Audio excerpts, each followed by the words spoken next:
Ladies and gentlemen, it's time for the mini endurance event here at Misano. European drivers, of course, getting their first crack at it this evening. Hello everybody, my name is Nick Amon, and I want to welcome you guys to another broadcast. And we have a very special guest here in the booth tonight, welcoming in Mr. Charles Phillips.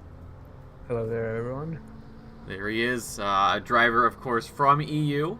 One of the new debutantes here in the Sprint Series is in the booth this time around, and we're very happy to have him, of course. So, Charles, seeing as you are one of the drivers that we get to interact with, how has your season been so far? Well, so far I have only participated in the last round. Been quite interesting, of course. Brands patch, a lot of action going on. I think I will participate in the rest of the series if they do not intercept with the endurance series, of course. But yeah.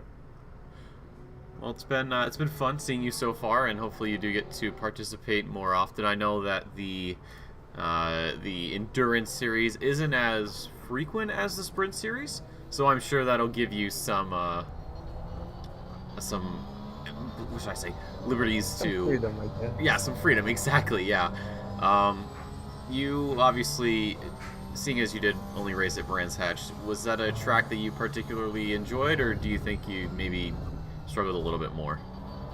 I quite enjoy Brands Hatch and all of the British tracks. Mm-hmm. So it was quite fun, to be honest, even though I did end up retiring, but that is another story. Well, as long as you get out there, get some laps, and get some experience, I think it's worth it. Of course, yeah. Experience and fun is all that matters after all. Exactly. So we are here in free practice, just about 3.5 to play. 18 driver, well, 17 if we don't count the safety car. Relatively low numbers compared to weeks prior. Drivers just, real life getting in the way, or just not having the practice. But one driver I would like to point out is Isaac Ulberg, who is on track right now, being what has been dubbed as a good boy despite his cold and fever. So shout outs to him. The dedication of some of these drivers is immense, can't be understated. But of course, ladies and gentlemen, please take care of yourselves before you do anything. Your health is very, very important to all of us. But welcoming in, of course, Moritz Ben Huneveld, a name that I never get tired of pronouncing, Quasar, Kevin Parody, Notbone. Glad to have you guys. Hopefully your week has been good. It is Thursday. Friday just around the corner. Weekend plans. What do you got, Charles, and everyone else watching? What do you got, going on this weekend? Just practicing for Imola qualifying next week, really. Hoping to manage to be fast enough, but yeah, it all depends on how much have other people been practicing. That's very true. How are you feeling about your pace for Imola? About my pace, that is an interesting one. I think. Sorry, I got carried down because as I was saying that, I saw Huziak go into a wall, so that was quite funny. Not what you want. If we can get a replay on that. Possibly. We'll see if it picks it up. No, just at the tail end of it. Unfortunate. Yeah. But yeah, about Imola. I think everybody has been practicing a lot.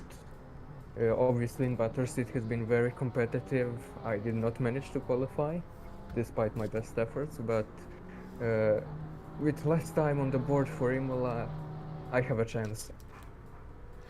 Yeah, I had the same thing happen to me when I tried out for the Imola. I think it was an 8-hour. We didn't make it onto the original grid, but we were a backup driver, and then we got pushed up at I think 3 days before the race, and then we unfortunately got taken out because of server issues. But we should take just a quick look as we get towards the end of free practice. We're going to kind of discuss last week in the race, or the kind of the point standings. Of course, we have everything up on a website. I should actually put that in chat. If you want to keep up with your favorite drivers here in the OOR and their campaigns in the Sprint Series, I will be putting that in chat in just a moment if I can click the correct link, which doesn't really happen all too often. But looking at last week's race results, you had Simon Bauer coming home by, what, 18 seconds just about? An absolutely dominating performance for him, followed by Vinogradov and Hearn. I saw Vinogradov earlier, Hearn as well, so those three drivers are here. They will be fighting out for the win once more, as is, pretty much tradition there.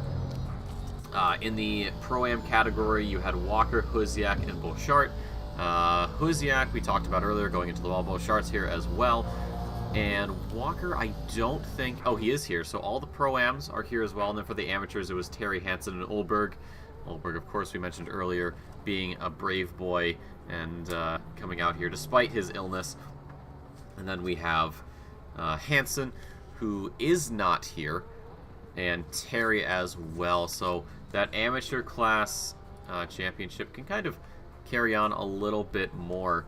Rumbouts, despite leading the points overall by 29 over this man right here, Eugene Vinogradov, he only finished 4th last time out, so he's going to be looking for win number 3 this afternoon. Bauer, of course, looking for another win as well. Beauchart leads the Pro-Am category, 24 points ahead of Cairns, so that is still very much in the fight, of course. The season's very young. And then for amateur class, Hansen is sitting in a comfortable P11, actually, 16 points ahead of Terry. But Misano, I've seen some talks about this circuit around the paddock. What are your thoughts on it, Charles? On Misano, I think the track limits will be quite interesting, to say at least. The drivers will have to cut as much as they can, really, because the track allows it massively. So I think the driver who manages to cut the most without getting track limits will get the pole in quali. Yeah, that's going to be something the drivers have to watch out for. I've always had a sort of a hate relationship. I've never done too well at this track, which is unfortunate, especially with the track limits. There's a few turns I never quite got right. Before we jump into qualifying, of course, thank you to Simrigs for sponsoring this 12th season of the Sprint Series. If you're down in Australia, New Zealand, and you're looking for some new sim gear, they got you covered. Anyone outside of that, you can send them an email, and I'm sure they'll be more than happy to do some business with you. And of course, our lovely OR Patreon members do get 5% off their in-store purchases. Sim racing gear is not cheap by any means, so please, please, please use it. And if you're looking to save a little bit of money, hey, there you go. So again, thank you to Simrigs for sponsoring Season 12. Their continued support, as always, is what we love seeing, but we are going to head back out on track here. It should be noted that we have had some changes, or not changes, but we've had some sort of developments here in EU. As drivers and I'm sure spectators know, we do have a license point system. Too many penalties that you occur over a couple of races will impact later races for you. Unfortunately, we do have someone caught up in the net for today's race, and that is car number 14. Simone Ippolito from Italy will not be able to participate in qualifying, so he is going to have to start all the way down in P17 once this 15-minute qualifying session is done. We have a couple people in North America as well, but we'll worry about those when we get to it. But Simon Bauer, the first one out on track, so he'll be setting the pace. And if his if his free practice anything to go off of, we could be seeing that 133 again. Yeah, I think people will push as much as they can in quali, and of course, as for Ippolito, I think it's going to be tough for him on this track, but anything can happen during the race. It is 90 minutes, and yeah. Yeah, no, you're absolutely right. 90 minutes, it should be noted. This is the mini endurance round. So normally the races we have, it's either a 60-minute sprint start to finish, or we do a 20-minute sprint race followed by a 40-minute race. That's the super sprint weekends that we had back in week 1, I believe. Yeah, Paul Ricard. So the mini endurance, it is 90 minutes. There is no mandatory pit stop. As long as you're changing tires and getting fuel, we don't really care, as long as you get to the finish line, let's be real. So that kind of changes things up, because normally with the sprint rounds, you do have that mandatory pit stop window, and that does sort of mess with your strategy a little bit. But for something like this, where it's sort of go as you, or make it up as you go along, we could be seeing some very wonky pit stops coming in. Drivers may opt to do 45 minutes on one set before coming in. We could see things like 30 and 60, 30, 30, 30. It's really up to the driver. I haven't had to do it, and I haven't had to practice. Charles, did you think of pit strategy prior to today, or did you not really have time to give it any thought? I haven't really been able to practice for this race, but I did have a 90-minute race earlier on with the same rules actually, and I think for me the best strategy was to stay out an hour and then just fill it up, fill up the tank and go till the end, no changing tires. But of course that does hurt your pace a little bit till the end, because you're driving on old tires and all that. But I think if you manage to pull off a good strategy here, everything can change. Yeah, that tire grip's going to be pretty crucial. Especially, as always, there is the threat of rain, so the last thing you really want is to be on worn slicks on a wet track. Knock on wood, of course, but I probably just cursed it. Whoops. But Simon Bauer currently with the fastest lap here at 33.43, so already finding some pace here. Bouchard there in P2 with a 1:34.655, and then Yvonne Cairns 34.85, and then Cuthbert is the next driver up. He's in the 35s. We do have a new face on the grid here, Nemeth from, I want to say Bulgaria, Hungary. I think so. Oh, no, because I think I got that wrong the last time, because I think there was someone who I thought was from Hungary, but it was really Bulgaria. In chat, actually. Yeah, okay. Yeah, it looks like Hungary. Okay, speaking of Hungary, I definitely am that. But no, a new name here, and into the pro category, so that is very good to see. I've not seen much of this driver just yet. Crosses the line, though, up into P7 for the time being in the BMW. So we'll see where the pace is.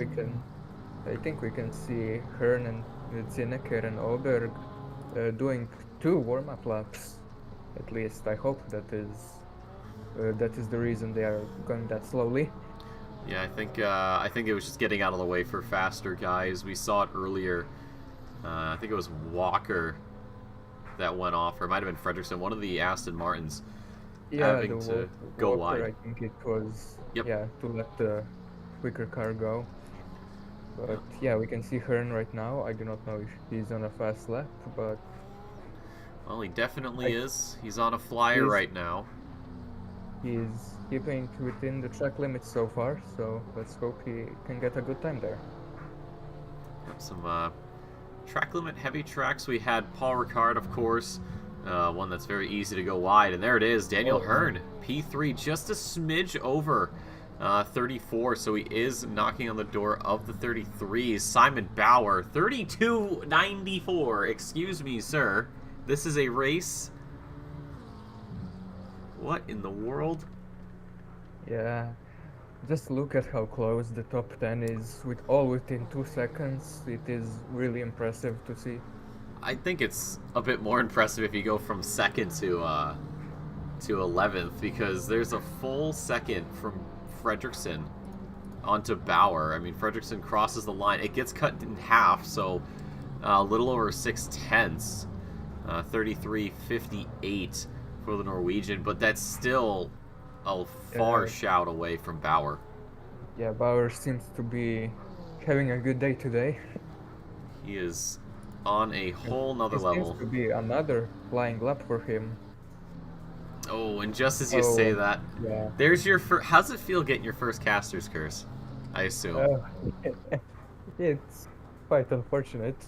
Oh, listen, you get used to it. I wear those things like necklaces. Oh, we actually have the same time from Cairns and Nemeth there. 34.852. That's interesting. So I really like seeing drivers who put in the same time, and as I say that, of course, it gets broken up. But I love seeing drivers who manage to put similar times, and it's especially interesting if they stand. Of course, Cairns immediately goes up to third, but I think we've had it happen in the past where drivers put exact same qualifying laps in, and then when they go out on track and they battle, it's so like nail-bitingly close. Yeah, because the two cars are obviously very close in pace. So in the race, I think the strategy is what wins out. Yep, just see Oh, Vinogradov and here. Steve Winogradov here, a tenth off from Bayer. Yeah, that's I'm actually a probably really good butchering that time. name. Vinogradov is a driver that we saw. I'd say making a splash, but it feels like an understatement with what he's done since he's joined the Sprint Series last season. I believe was his first. He came out here towards the end of the last season. Admittedly, a bit of a no-name in the sense, you had drivers who had been establishing themselves in the Sprint Series either through multiple seasons or just within that season itself. And then Vinogradov came out of nowhere and started putting these massive times on the board and these amazing placements. So to see him a full 10th off, I can't say I'm too surprised. I think he's the only person who can realistically challenge Bauer right now. Yeah, I would agree with that. But another, I would say, underdog story we can see here is Kuziak, whose first race was, of course, the last race with a P6, which I think was quite amazing. And yeah, he seems to be getting quite familiar with OOR and everything in this league. Uh, as he goes a bit wide there of the apex. But Stay. yeah, We'll stay with him. He's definitely been yeah, a driver that is sort of following the same path as Vinogradov. Just coming out into OOR, a new face, a new name, and just going absolutely crazy out there. Like you yeah, said, yeah. last race he got a 6th position. Very good from him, especially on a debut race that wasn't even the first race of the season. And he's sitting down in P12 at the moment. It seems the McLarens are a bit spread out, but we could be seeing some improvement. Still a little under 5 minutes left to go here in qualifying. The only driver currently out at the moment on an improvement is this man right here, Ryan Walker from Scotland. The number 97 Aston Martin is sitting in P9 right now with that 34.28. He's finding a little bit of time. He can't really open that gap up as much as he'd like.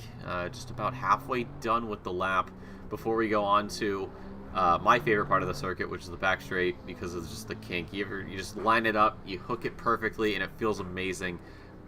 My problem is that braking zone after, I don't really know how much to let the car coast, and I let it coast too much and I lose a ton of time. Yeah, I think you should probably trail brake through that corner there as you approach this slow right-hander before the yeah, that's the penultimate corner. And what I want to point out is just look at the gaps between drivers. Any improvement in the lap could mean a position or even two for these guys here. Ryan Walker does improve but doesn't move. He gained some time up to Cuthbert, but it really isn't enough. So the two Scots, of course, having to do battle. We just saw Daniel Hearn there get a bit of a wiggle. Just ruins his lap. Who else? Oberg, the man who needs a doctor. Hopefully there's a doctor in the house today, but he is trying his best to improve. He's quite a ways off of Zenaker, unfortunately. So even if he does improve, it won't be enough, but it'll just be more for bragging rights, more for pride, as you see Vinogradov, and I believe that was Bauer behind as well. So he'll be getting done with this lap. Vinogradov is going to start another flying lap as he just hooks it up on the inside. Oh, he's getting out of the way. He's letting Bayer through, I think. Oh, no, that's Yeah. Rumbout, sorry. That is not Bauer. Oh my god. Yeah, sorry about that. I saw Honda and thought, yeah. I did too. Don't worry. Although Oberg proves me wrong, goes up to P14, so a position gained. So he's got some more time, 2.5. We'll probably get another lap after this if he can just keep everything neat and tidy, squared away. Sam Dawson in the 24 Porsche, down in 16th position. Of course, he I will think not be he's starting. letting people go. Oh, he is? Yeah, he is. Letting Yeah. the BMW there of Nemeth come through. Again, that new driver, and just behind him is the Porsche of Hearn. So we'll Yeah. see what he does. Yeah. 2 minutes in qualifying, I think. Whoa! Oh, and that is a save and a half there from Dawson. Yeah, that was good. I give it a 10. I don't know about you, but that seems Yeah. to have given Hearn a bit of a push because he's gained a couple tenths there through those final couple of corners. An improvement here would possibly put him ahead of Nemeth. As we cross the line here, one more lap for this guy, and it's up Does into not 5th. improve. Oh, he did improve. He Sorry. did, yeah, up and over Cairns as well. Yeah. I think there will only be 1 or 2 more laps for these guys. Anybody who is now in the pit lane, it is, I think, too late to get out. Yeah, it's So, going to be too yeah. late. Fredrickson also improving, and as I say that, the delta just disappears, so we'll see if there's maybe a 100th in there or something, but he would need a little over 3/10, Oh, and he that went lap's off. done. Yeah, so he's on his last lap, I think. Anything he can gain in this lap, it is going to. Oh, and yeah, he backed off. Yeah, he's done P3 though. That's a good place to sit, and Yeah, but Rumbouts has a it's lot of not work to do. guaranteed. Yeah, Rumbouts has to Not find. guaranteed. We have almost half of the grid on their flying laps right now. Let's pull up this track map. I think number 8. I think Nemeth. I think this is it. This might be the final Yeah. lap. So by the Yeah, time, everybody except 24, Dawson is on their flying lap. yeah, I don't think. Yeah, I don't think No, the I don't think 24 he'll has a make it to the chance. line. No, he's not going to make it. Yeah, he's backing off, I think. Yeah. Oh, actually, I lied. Nemeth has another chance. Up to 4th off of that, Oh, with 33.75.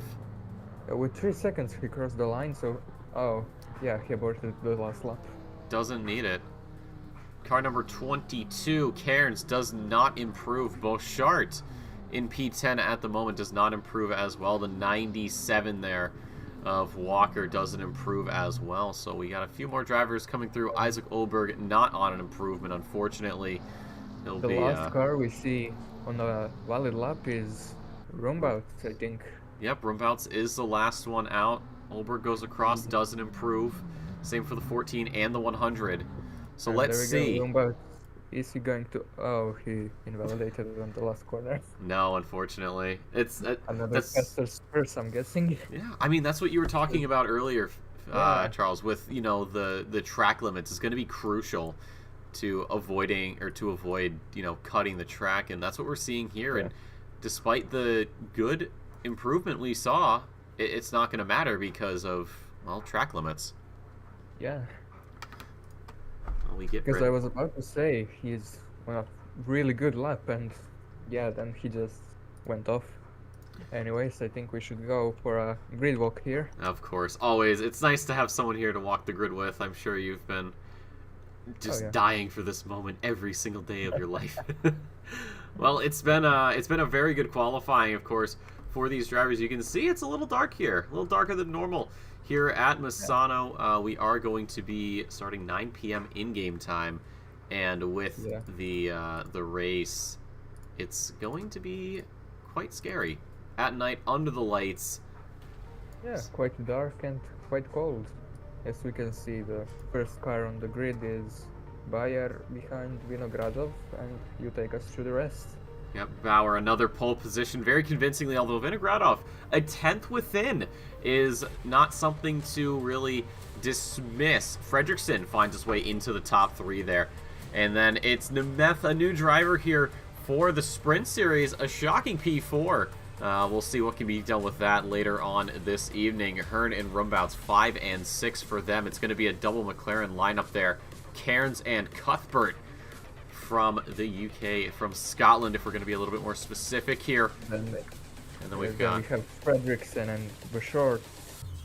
cannot pronounce that, sorry. Walker and Bouchard. It's all right. It's a little tricky. It's some, you know, Nordic languages. They're always a little questionable at best. Abelstead, or no, Bouchard is Belgian. Excuse me. I was looking at Abelstead. Abelstead there in the Lamborghini, and then it's Huziak, Brioso, Olberg, Zenaker, Dawson. We do have the safety car, but that's not going to matter. Simone Ippolito. And we have Ippolito, who is, home. of course, with the Qualiban, so we can only guess what he can do in the race from that position. Yep, home soil there for the Italians, so it is going to be a little bit tricky, I would say, all things considered. We are just getting towards the end here. Another, actually, perfect timing, 30 seconds. So once everybody is turned on, and I'm not talking about just the cars, we'll get ready to race here. 15 ambient, 15 track. That is pretty chilly. Oh yeah, definitely. I don't think if you did not practice, you probably aren't prepared for that, because it's always tricky to drive in the cold. And Yeah. there goes the safety car. Yeah, it affects the tire temperatures as well. Of course, when it's middle of the day, you've got what, 27 track temperature. This is very well for the tires. Really warms them up rather quickly. But when it's 15 and 15, it's going to take a little bit longer. Usually, it's about I think 2 or 3 laps to warm up. Yeah.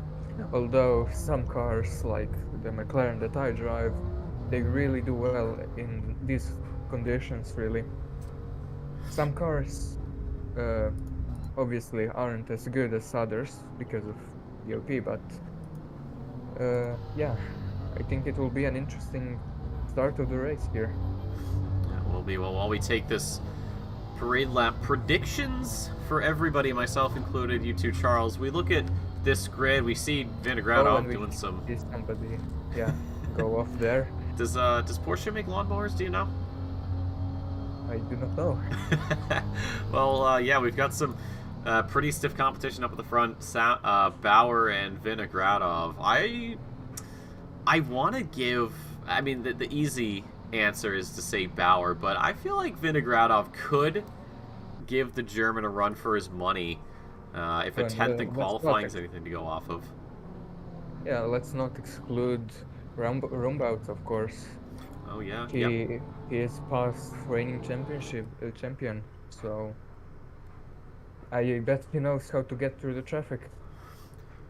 Yeah, he did seem to do that pretty well, especially in super sprint races where he would find himself in a bit of an awkward position. He did manage to get that sorted out quite nicely.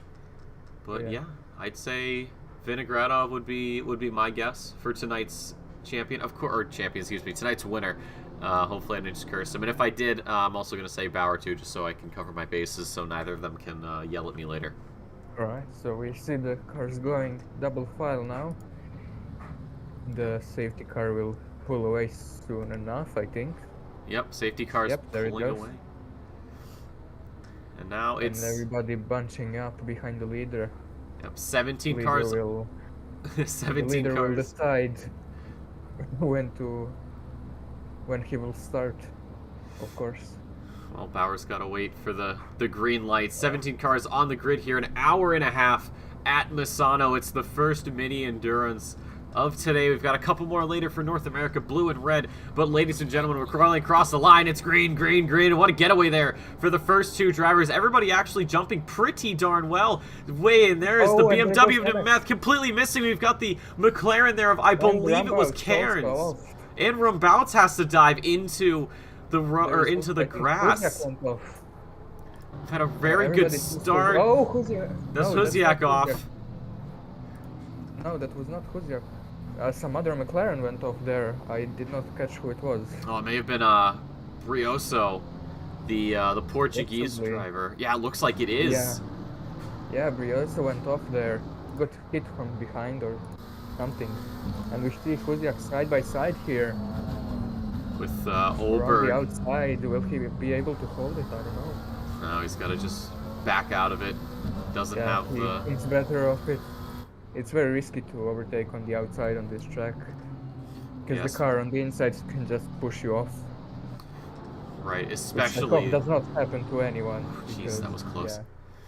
especially lap 1, and you know the tires aren't up to temperature, same with the brakes. Although you did say earlier with the McLaren, it does really well here in these conditions. So not something to really count out just yet. But yeah, we gotta wait a little bit longer for these brakes and tires to come up to temperature as Huziak finds went on the inside there. It's a touch. Very nice racing we see there. We'll hop on board. Just waits patiently behind those two. Yep, already made up some pretty good positions off of the misfortunes earlier on, up into P13. So even with that quali ban, everybody going off there. Get your track cuts in now, folks. You're not going to get them later. We're going to jump up here. Room bounce. Oh, and round bounce. Yeah. Having some trouble, just has to let Hearn through. And that is going to push him back into Cairns.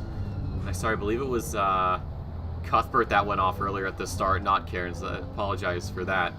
But already, Rumbout's back on the charge, so even having to concede a position has already gotten his head back in the game and is pulling some time out. Yeah, he seems to be catching Hearn there. And we see a meatball flag for somebody. I'm not sure who. I'm not certain. I didn't get any notifications of meatball flags, but I'm sure you're seeing something. On the track. Not certain. I didn't see anything. It might not be for damage. Whoa, Bouchard! Oh, he loses it! Comes into contact with the Audi there of Zunaker. Thankfully, both drivers getting away. But it looks like he just got... Oh, you're right. There's the meatball flag. Yeah. I do not know for what or who, but there seems to be somebody who has a very damaged car. Well, as I look through, I don't really see anybody with all too much damage on their vehicle. I'm guessing maybe it is a bug or something, but I definitely saw it earlier. And Huziak goes off there. Could it be Huziak? Could he have too much damage? No, I don't think so. No. Let's try and get some... The steering looks fine, the speed is fine. Okay, he may have just missed his brake point a little bit, so... Not him. Well, maybe it is just a bug like you said. Yeah. Sometimes, nice. With Hearn around the outside. He gets Hearn there. Oh, but Hearn goes back on him as he goes a bit wide. They continue. It's a nice battle we are having here, and now Walker is that's Cairns that is getting involved in it. It's Cairns, Walker, and Abelstead. Hold on, we've got a 5-man fight going on right now. This is for P4 at the moment. Walker down the inside there on Hearn, who has just lost 2 positions. One to Cairns, one to Walker, and it looks like Abelstead might also be eyeing him up. Yeah. Although not. It's a free-for-all battle, it seems like here. Yeah, look at this little... We got 2 packs going. We've got these first 5 in front of us, and then we have Zunaker sort of just on his own, and then behind him, Oberg, Huziak, Ippolito, Bouchard, and I believe Nemeth as well in that battle for... Nemeth lost a lot of positions on the start. Yeah, he did. And in the contrast, I think Zeneker went from almost... What was it? Second to last? P9?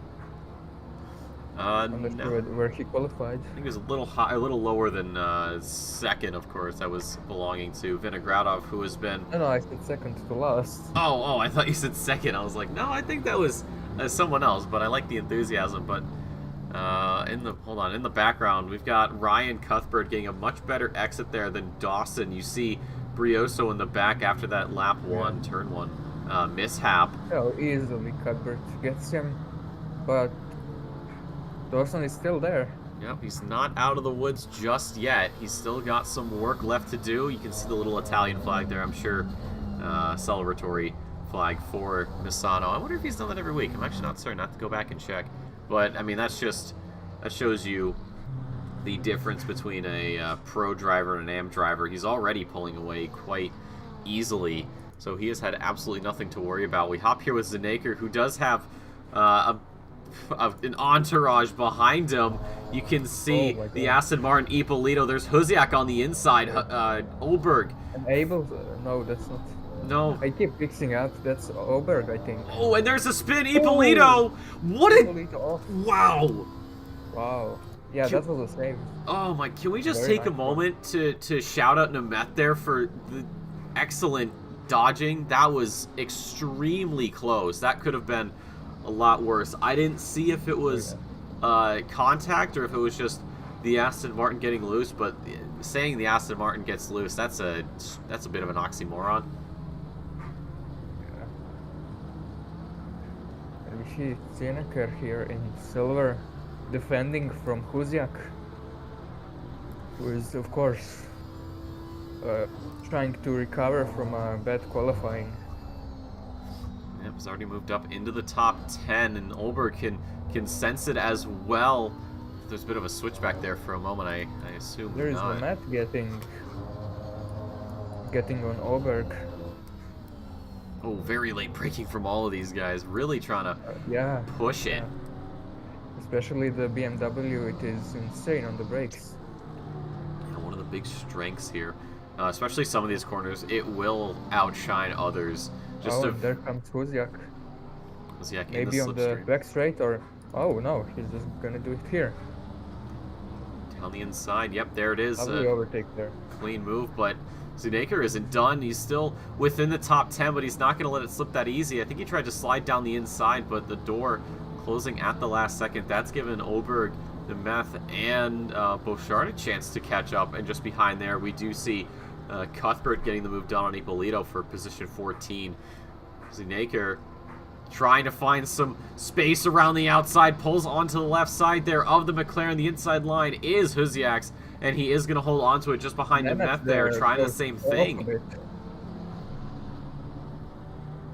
Oh, so close between these 5 drivers here. It is a battle for P9, I think. Yeah, P9, it's Huziak who does have the crown for that, but of course he's still got an hour and 20 minutes to go. This is not going to be easy. This is not going to be quick, unfortunately. While we are talking, there is Carnes catching roundabouts.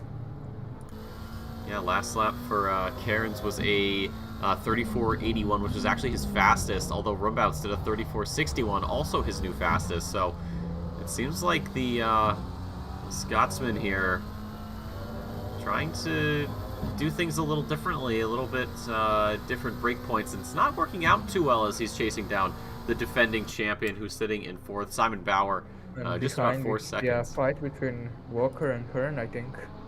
Yep, Walker in a little bit of trouble here as Hearn got a much better exit but wasn't able to convert. No room, and there's Abelstead. Hearn weaving there a bit, I think. I wonder what's that all about. Maybe looking at possible options, seeing what he's got to work with, and not really finding much of anything in the jar. So he'll just slot back into place and carry on, perhaps get him on pace, maybe pit stops. Yeah, as I said, strategy is going to be very important around this track, especially with a 90-minute race. We will see many different strategies, of course.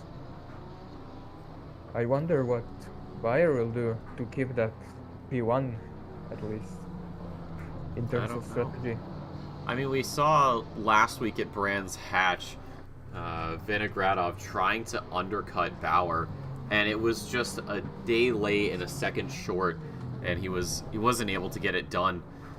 But even if he had, I think it really wouldn't have mattered. Bauer incredibly quick, so maybe Vinogradov thinking back to last week, or maybe thinking of something a little different here this evening.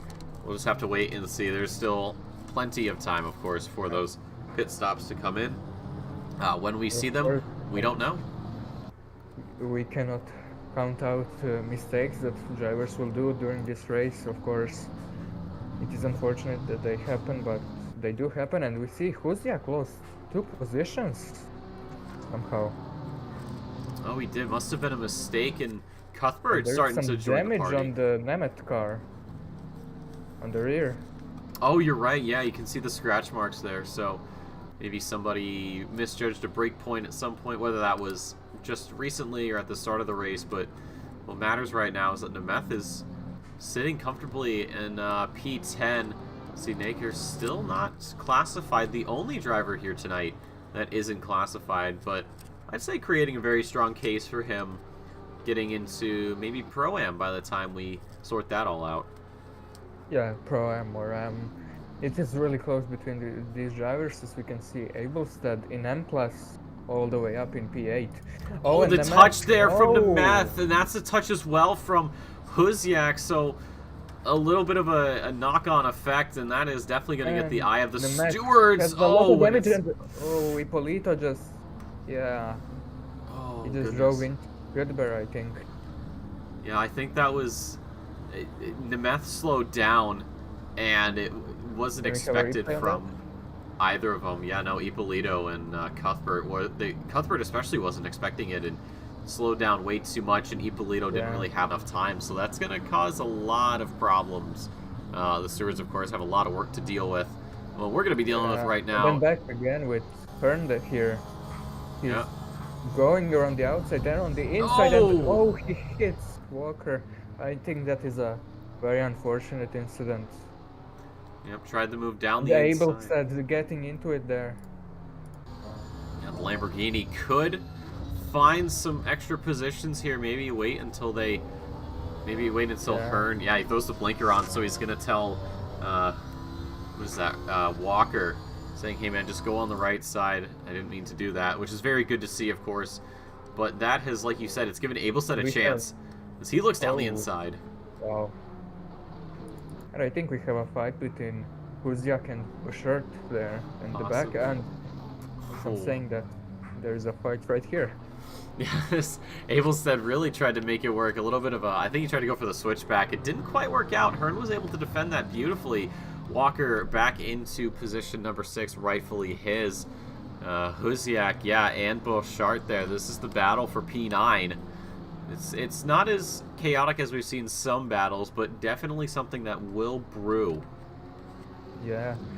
Over the race, if you cannot get past the guy, you will get more and more impatient, and that means more and more opportunistic moves, as we can see here. And Zenaker having to Zenaker. defend. Yeah. Almost cutting the nose there off of There's the the Swedish McLaren. I know, he's looking all over the rear wing. He's not really giving him a Oh, and chance. he's on the inside, outside, Oof. all over him. Great defending, but And that opens the oh, door. they touch, I think, a bit. That might be.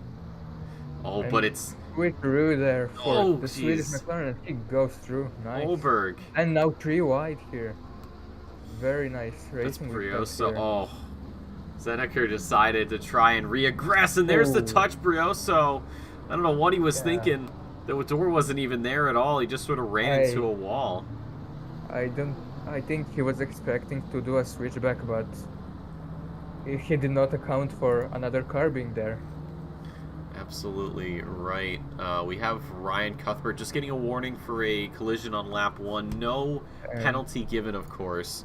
And in the back we see Dawson Cuthbert. yeah.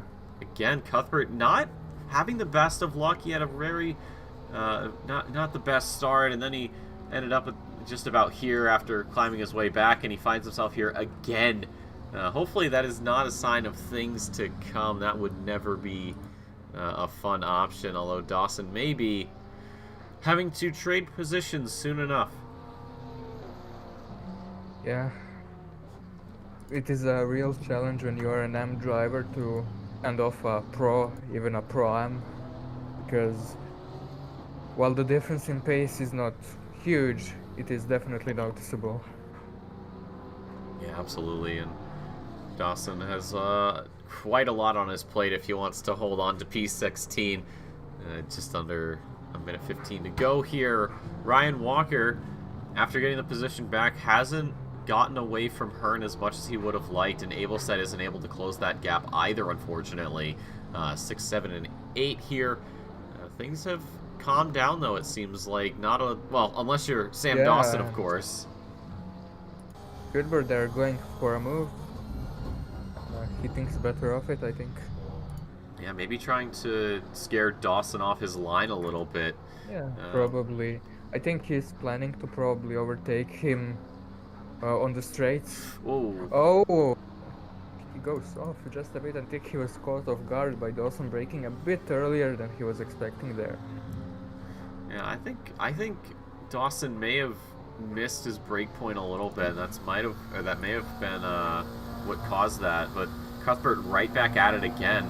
And now we have the first Yeah. penalty coming through. Isaac Olberg picking up 15 seconds for that collision on lap 1, so that'll get served at the pit stop, and hopefully he can keep his nose clean for the rest of the race, unless he plans on doing a second pit stop, which at that point, well, you might as well just say, all right. Yeah, might as well just go home then. Well, I mean, if it's the only one, that's that, but this has tightened up a little bit. Abelstead, there's some drift action there out of the Lamborghini, but it is Hearn starting to reel in Walker a little bit. Walker's last lap, a 35.79. Hearn is getting the better of him with a 35.79 for Walker, a 35.62 for Hearn. I promise you I can read numbers. It's just a little tricky sometimes. But yeah, no, and Abelstead with 34.96. Really? Wow, that's surprising. So Abelstead has a faster lap, but it hasn't translated at all. Yeah, because again, it's hard to overtake on this track, and yeah, it seems to be quite a challenge for Abelstead. He is much quicker, but cannot translate it. As we see, Kudberg getting a run on Dawson. Yep. And around the outside, I think Dawson just let him through. Possibly the McLaren's higher downforce, of course, just overall in general is able to stick to some of these corners. Yeah, and it looks like Dawson might have just let him through. So a position gained for Cuthbert, and he is a long way off of the Audi of Zeneker. And then you've got Brioso and Olberg, and well, after that, these gaps kind of open up a little bit. Let's take a look here. This is the battle right now. P9, Hosiak, Bochart, Ippolito. The Italian doing a very good job, of course, starting at the back of the grid following a quali ban, is sitting quite nicely in P11, knocking on the door there of P10, and as Bochart has a bit of an issue getting through some of these corners, that just lets the Aston Martin sneak in a little bit more. I don't think he really has an issue, because he's just following Hosiak, and Hosiak seems to be setting a very nice pace here for everybody behind him. Or at least everybody who is following him was behind. Yeah, Ippolito really Meanwhile, we can see Bayer building up that gap to P2.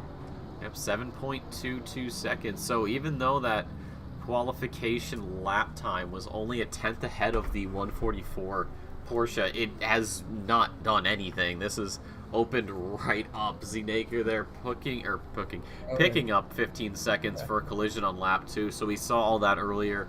And again, much like the Swede there behind in P15, it is going to get served at the first pit stop. And hopefully from there you just sort of keep yourself from knocking anybody out.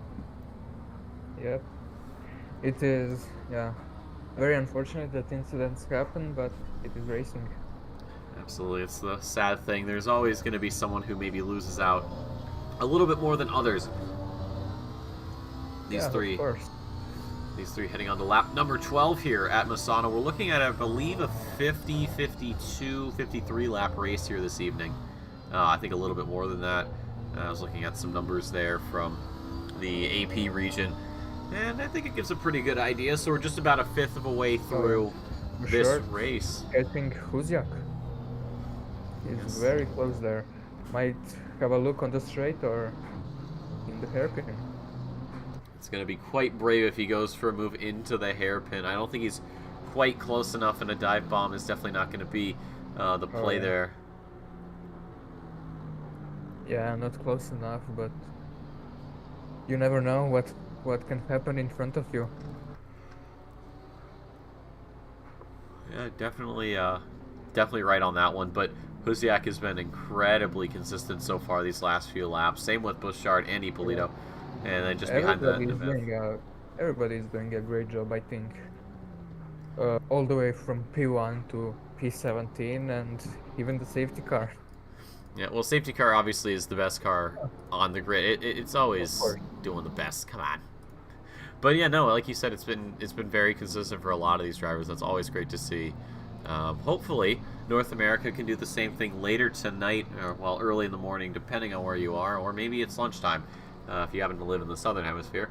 and you're a certain number of hours ahead. But yeah, so far the Europeans doing a very good job here at Misano, really showing their stuff right now. And even though the battles have died down, the drivers have kept it close and have kept it interesting.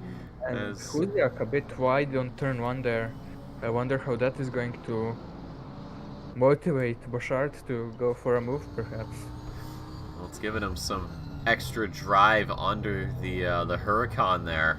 Ippolito as well, looking for a little bit of extra speed and a little bit of extra land to work with, but isn't finding all too much. He seems to be trying to just stay in their mirrors and make them do a mistake. Yeah, that's sort of the big thing that you don't really talk about too much in racing, is the mental factor of trying to pull away from somebody, but they're just sitting in the mirror. No matter what you do, they always find themselves there. And I don't know if you've dealt with it in the last race, or just in general. I have, of course, in general, and both in the last race. But when you have somebody behind you, you are always looking to not make mistakes, and then you make mistakes. Yep, and then the other person drives away. Whoa, Bouchard there getting a little racy. I think he may have had a bit of a run. Looking both left and right, and doesn't seem to be able to find a gap anywhere. No. Kuziak is doing a great job defending his position, and of course, as I said earlier, setting the pace for the cars behind him. Yeah. As we can see, Nemeth, I think, is closing up that gap a bit. Yep, I think about 2.5 or so is the gap to Ippolito. Oh no, sorry, I think it's about 3 seconds. Let's see. Yeah, 2.5. 2.6. So it's coming down a little bit. Last lap for Ippolito, a 36.43. For Nemeth is a 35.86. So that's a pretty significant gap. Oh yeah. We might be having a 4-car battle again. Oh, and talking about a battle, here it is. Ryan Walker and Hearn. Hearn is sort of weaving all over the place, like you said earlier, trying to find something. He forces it, but he redresses. He redresses it. He's not going to hold that position. He knows he didn't do it cleanly. So now, all that work he just put in to get to a position to overtake, he's got to do it all over again. Of course, and it gives Abelstead a run on him, which of course isn't a guaranteed position, but it is all the motivation he needs to make a move. Yep, and he's probably not as close as he would have liked, and just look at that. That gap opens right back up. We see this a lot. You make a mistake, the car behind catches up, but just through the sheer determination and ability of oneself, you can just open that gap right back up and pretend like nothing happened. Yeah. And another it is all about, I think, the Constantina effect. Yep. On these racetracks, when you are in a train, the other car slows down and you think you are catching up, but the gap is the same. Exactly. And speaking of gaps closing up, Cuthbert on Oberg, who does pick up another 15 seconds for a collision on lap 4. So this is just sort of going all sorts of sideways right now for the Swede. Yeah, that is very unfortunate. But you can see the Fina McLaren there, looking very nicely in his mirrors. Yep, I will say that livery, the Fina with the checkerboard, is my all-time favorite livery, besides, like, you know, Dale Earnhardt's number 3, the Intimidator, or Jeff Gordon's Flaming 24. But yeah, it's such a beautiful livery and bounces over the curves. Yeah, that was a bit of time, I bet. Just a little bit, nothing too crazy, and look at this. We find ourselves once again, Huziak, Bouchard, and Ippolito, the battle for P9 to Meth there, lurking in the shadows. Spectating this. Yeah. Front row seats. I'm sure Bouchard has one eye ahead and one eye on the mirror. He's trying to keep himself in line as best he can, and that actually opens up. Ippolito there, very close. Yeah, we can see Ippolito trying to... He finds time in some corners and loses it in others, so he hasn't been able to really find a rhythm that bests the number 79 here.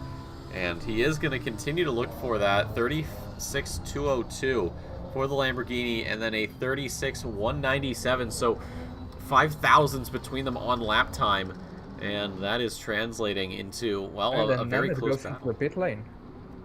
Oh, true. Yes, Nemeth into the pit lane. So the first pit stop of the night. It's an interesting strategy. Yeah, we're not even 30 minutes in, so maybe a lower Maybe fuel count. damage or something. Not Because certain. I don't think you should pit now. But who knows? Oh, it's probably for Oh the yeah, damage. damage. Yeah, you can see on the back, all scratched up. Yeah, definitely affecting. Unfortunately, we do not see the livery, but But we makes do it see. look Oh, also jeez. more intimidating, I think. Yeah, we saw some very close side by side from Bouchard and Huziak, and it Oh was the yeah. Lambo that had to dive to the outside. Ippolito went into the rear of the number 79, but thankfully it was Did he? nothing more than a love tap. Oh, I did not catch that. But does not really matter now. They're all very close, so Yep. Bouchard not giving up. anything can happen in this battle. Yeah, this one is something I think And that may as you come can down to see, the wire. as you can see in the front, Hearn also goes into the pit lane. So it might be a strategy that these guys are going for.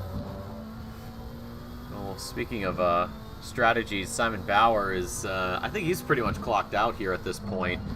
Almost 10 seconds to Matt. And the strategy he does is going to be safe, I think. Yep, Nemeth picks up drive-through. Or no, that'll get swapped over, actually. Not Yeah, certain that what is that's a for. 10-second penalty, I think. Probably for speeding in the pit lane, would be my Yeah. guess. Whether that's hot in or hot out is something we'll have to only speculate on until we look at the replay, and that'll be after the broadcast is over. But these three right now kind of giving us a very nice bit of entertainment, albeit a slow burn, but definitely something that could get explosive later on. Yeah, and speaking of entertainment, look at Rumbouts. The gap was 5.5 seconds to Fredriksen. He has closed that in just a few laps. I think at this 4.3. pace, we might be seeing a podium battle. Quite possibly in a battle for 9, 10, and 11 as well. Obviously, none of these drivers want to end up with the short straw, but someone will have to, unfortunately. But yeah, Rumbout's doing a very good job, and now it's 4.2, so he's finding even more time on Fredrickson. Oh yeah. He is a man on a mission, as we would say. Absolutely, he was so close to a podium last week. He did finish 4th, and right now he's looking to do the same, but I'm sure he doesn't want to do that. Your top 3 last week was Bauer, Vinogradov, and Hearn. Hearn went into the pit lane earlier, so that's why he's so far down on the grid. But your 1 and 2 are exactly the same. The time gap is, well, it's starting to look pretty similar. Yeah. We might be seeing a lot of battles here. Battles everywhere. So exciting. Yeah, especially as these pit stops come through and And scramble the grid. Yeah. We can see Kudber getting into the pit lane also. I think he has been stuck behind the slower drivers and maybe some damage on the back. We'll take a quick peek if we can. We see some scratches there on the front side, and well, I can't be too certain here. There's no camera angle that really gives you much of anything. But you may be right, Yeah. stuck behind slower traffic and just wants to get out into some clean air. Yeah.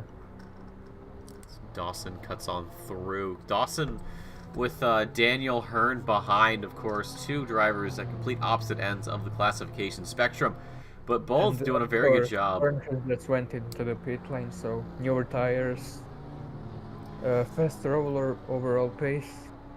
I think he might have the position here. Yeah, and just you think about how much quicker Hearn is compared to Dawson. You saw it in free practice, you saw it in qualifying, and of course here at the Yeah. race, it's been Also, pretty. also we have Abelstead in the pit lane right now. Able So status. another one of the top 10 guys pitting, so that is quite interesting in terms of strategy we see. Yep, Ryan Cuthbert actually coming into chat telling us that he had too much damage to keep up, so he went and got that repaired.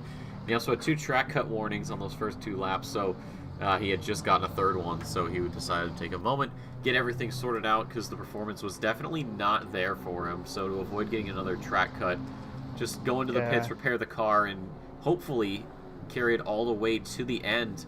I think you can see Cuthbert right at the back there behind Ippolito. Yeah, but he is currently in last position, of course, from the pit stop. So this may be a case of, is he just generally faster than these 3 right here? And if he is, do they let him through without losing positions themselves? I'm not quite certain. I do not think they will let him through, because they are all racing, and as we can see, Bouchard there, right on the back of Huziak, again looking on the inside, but cannot find anything. And Ippolito makes a mistake on the curb there, almost spun around. Yeah, you saw him bounce over it in the background there in the mirror. That hasn't given Cuthbert any sort of time gain. Both Shart and Huziak going as wide as they dare. I'm certain that's a possible track cut, but I can never tell with this track. I never know if I'm within or not. This track is all about cutting as much as you can. Yep, within reason, of course. But yeah, look at this. This little 3-pack has been doing the same thing for the last few laps. There, catching up.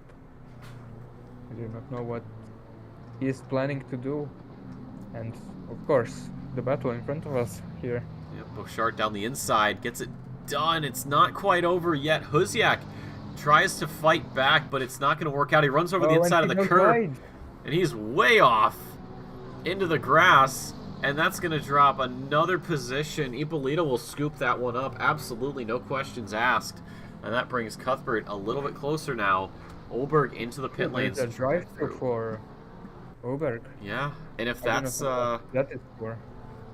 If that's for track cuts, then he won't be able to stop because the drive-through will not trigger for pit stop. So I'm not sure what that was for, but I'd have to say track limits would be my guess, because he wasn't even in there that long. Yeah. Yep, it was. So and then again, we can see Rombouts in the front closing that gap very, very efficiently, I would say. Yeah, doing a very good job. And yeah, 3.5. We checked a couple laps ago. It was 4.2, so he's taken another 7/10 out of Fredrickson's time, who has been not really doing as well as the guy behind. Of course, Bauer opens it up 12 seconds. Yeah, he seems to be catching both Vinogradov and Fredrickson at the same time, so it will be an interesting race. If he manages to catch Fredrickson, it's going to be a question if he's going to be able to catch Vinogradov. Yep, Oberg just went wide. Let's Abelstead through. The 2 Milwaukee livery cars working together right now. It recognizes the pace of the other and decides that it's better to just let things be instead of trying to fight it. So Abelstead will pick up a free position. Oberg, we could be seeing going into the pits. Oberg also has a 30-second penalty, so no point in fighting his, what I can call his teammates. Yep, Zineker popping back in. That is a red bar. He is definitely having some connection issues. Not what you want. Oberg, there it is, into the pit lane. So this, I guess we should take a moment here and kind of explain the whole penalty system when it comes to pit stop. So for those of you that don't know, of course, these penalties are given out manually by our race stewards, who do quite a lot of work to make sure that the ship is running smoothly. When you go into your pit box, of course, the car will get service, tires and fuel go on at the exact same time, so there is no wasted time between those two, and then you will be held there. So pit stops in ACC generally, and by generally I mean pretty much every single server unless set otherwise by server owners, 30 seconds, tires and fuel. No matter how much fuel you put in, it'll still be 30 seconds, no matter how many, whether you change tires or not. That'll actually take a lot of time off, but of course drivers don't want to stay in the same set. Obviously you increase time when it comes to repairing damage or maybe replacing your brakes, but the way the penalty system works is instead of, say, a 30-second pit stop is actually going to be a minute, so that penalty will get served on the end of it, so a little bit more time. Olberg, of course, losing out on that. Nemeth will have to face the same sort of punishment with 10 seconds, and Zineku there, if he does fully reconnect and get back out on circuit, it'll be 15 seconds added on to his time. Yeah, thank you for the explanation there. Of course. Hopefully everybody understands how it works, of course. It was a It is messy very explanation. similar. It is very similar in real life. Depending on the series, the penalties either get served before the actual pit stop work or after it. So all depends on the race, on the series that you are doing. Yep, I think in the Australian V8 supercars, I believe. I don't know if they changed it. I think currently you have to wait before you can service the car. I think before it was Yes, servicing the that car is and then correct. wait. Okay, so I Yeah. was. It is the same in Batters 12 hours, I think, because you can see the people there with the stopwatch, and then only then, after the penalty is served, you see people getting out and doing work on the car. Yep. I personally, I'm of the opinion that you should let them work on the car first, and then let the driver back out, or let the driver serve the penalty. But that's just me. I don't make the race rules. I just try to explain them. One of the benefits with serving the penalty first is the tires, which are changed onto the car, stay more warm after the pit stop.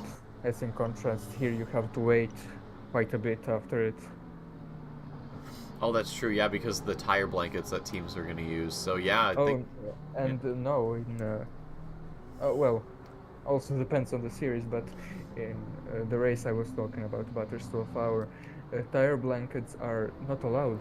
Oh, that's right. Yeah, I keep forgetting that they don't. So you see a lot of the teams just placing their tires on the sun and hoping it gets some temperature in. It is. Well, you have to remember. I mean, it's Australia in the summer and it's sunny out, and the tires, the rubber is black, so you have a very good conductor of heat, and even the track surface itself. The track temp, even the ambient temp in there can go from 40 to 50 C easily. Yeah, quite warm. And talking about temperature, the temperature on this track we're watching right now has dropped by 1 C. Yep, 14. It's getting there. I think any lower and it might start getting towards winter weather. These cars, though, despite that, have been doing pretty well. All these drivers, of course, were told in advance that it would be a night race, so that has allowed for some setup changes. One such change is the brake ducts. You try to open those up as much as you can to keep the brakes cool, but when the temperature is as low as it is now, you want to try to keep them closed as much as possible, so that way you can keep heat in those brakes, because cold brakes are not going to stop as well. Yeah, of course they are not, but again, depends. If you close them too much, you can overheat your brakes, and you will have some problems, which I actually once experienced driving on Misano. I closed the brake ducts too much, and I had brakes fading on me, which did not end well. No, it's definitely scary when you hit the brake pedal and the car doesn't, decelerate as much as you're really used to. Yeah, and it creates an imbalance between the brakes, because the fronts usually get heated more than the back brakes. Then you have back brakes which are working, and there we have Ippolito in the pit lane.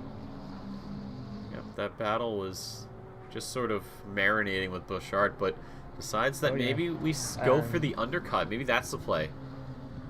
Perhaps, because he seems to have been stuck behind, so of course the best plan is to change your tires, get back on. Or maybe not change your tires, but just pit. Yep, and Huziak with Cuthbert in tow. Cuthbert, of course, an earlier pit stop has put him this far down on the grid, P15. And unfortunately, I think Zineker has retired from this race. Yeah, we've seemed to have lost him. We did see when he rejoined that connection bar. If you look at the little Yeah, scoring it was pylon, quite high and red. yeah, So I don't know how well you can see it on the live stream. If you look to the left of the manufacturer logos, you'll see a little bit of green there. That is your connection. Of course, the lower the better. The higher it is, it's gonna change color. Of course, Zenecker had a full red bar, which is never good. So hopefully he gets yeah, that but sorted out. sometimes the full red bar does not really matter because I'm racing in the endurance series, which is in Asia Pacific, and I get the full red bar, but I'm racing just fine.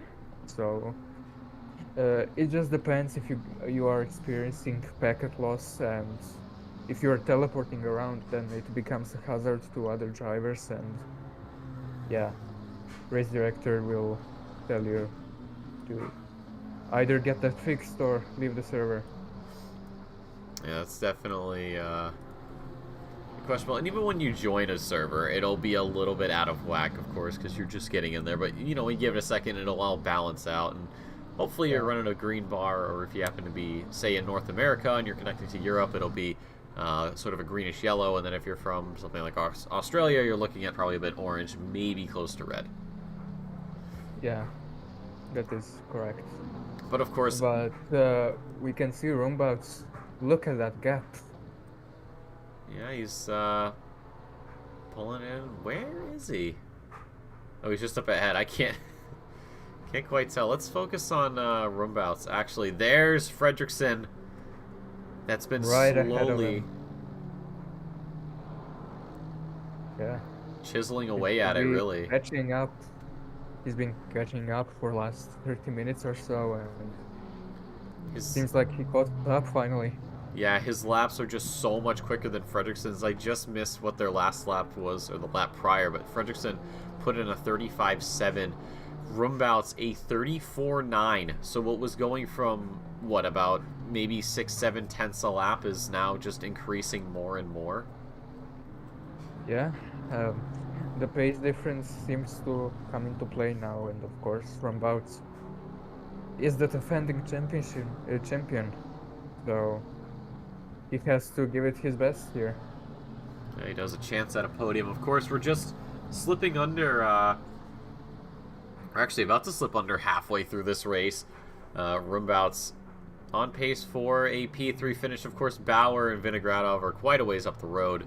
Bauer 13 seconds clear there of Vinogradov. That's a gap if I've ever seen one.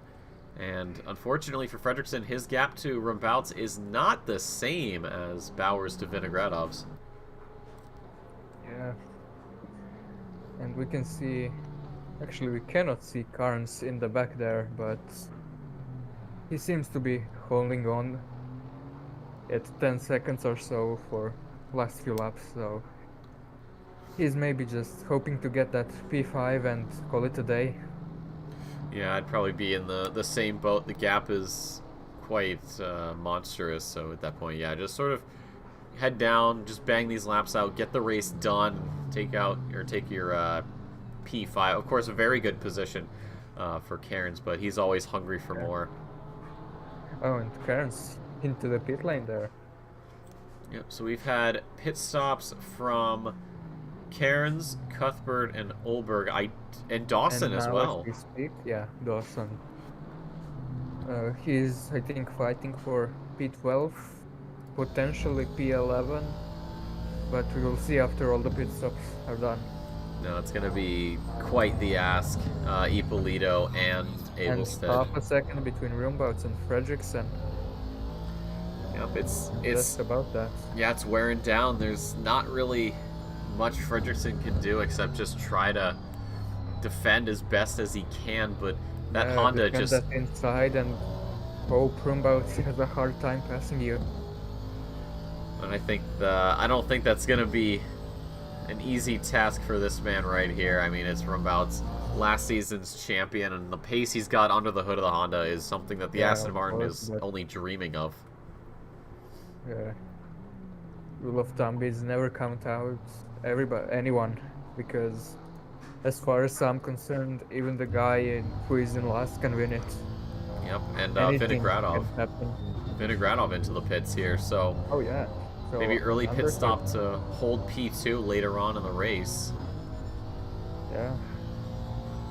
And Karn's out of the pit lane. Ippolito a drive-through for a track limit, so I'll have to get that sorted out soon enough.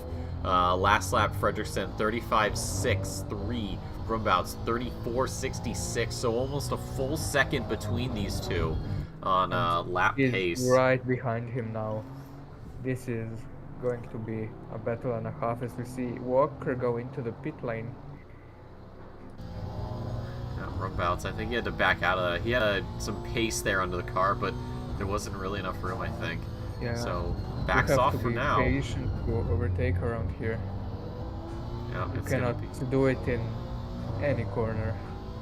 Well, it's Rumbouts. He'll surprise you when you least expect it, and you'll always be kicking yourself thinking, man, why did I not think he was gonna do it from there? I never would have done it, but there's the better exit there. Rumbouts in the slipstream. It is Fredrickson going to the right. There. So we look overhead. It's they are just about fighting each other there.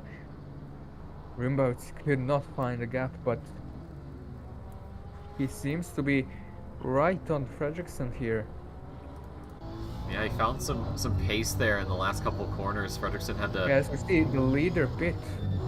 Bauer's in the pits, Brioso's in the pits as well. Brioso had a penalty, I think, 10 seconds. There's Fredrickson running out wide over the sausages, and that does give Rumbouts a bit of a shot here. He's going to look on the inside into turn one, has to back out, is not going to see the door open as much as he wants. Fredrickson over the sausage curves. Will have that position. Oh no. Spins. Let's roll this one back. We have to see this. And just way too much on the inside, and he wasn't touched. He just did it on its own. Fredrickson spins out of that position, hands it right over to Rumbouts, who is in the lead for the moment, but of course he will have to pit. You cannot blame him for that. You have another car behind you. Of course, you're trying to not make the mistake, and as I said earlier, you eventually will end up making that mistake, and it has unfortunately happened. So all Fredrickson can now do is keep driving. Yeah, and we talked about it earlier, the track limits and just how much you can get away with. And well, you saw that Fredrickson tried to get away with so much, but the problem is that the track has some little features in place to keep you from getting too ambitious, and it just bit him. The Aston could not handle it. Couldn't, unfortunately. We have a penalty, so Brioso has a 10-second for a collision on lap 9, and then another collision on lap 10 for 15, so he's got some unfortunate things to take care of. Nemeth, of course, has yet to pit, and the drive-through for Ippolito. He has some, I think, maybe a lap or two left before he has to serve that, and if he doesn't, it will be disqualification, so hopefully he gets that. Hopefully he there he is. Perfect timing, just as we started to talk about it. Of course, yeah. I think, you know what it might be for some of these drivers? We saw earlier with the drive-through for speeding in the pit lane. If you notice at the end of the pit lane here, you see those green lights. There is a line on the ground there.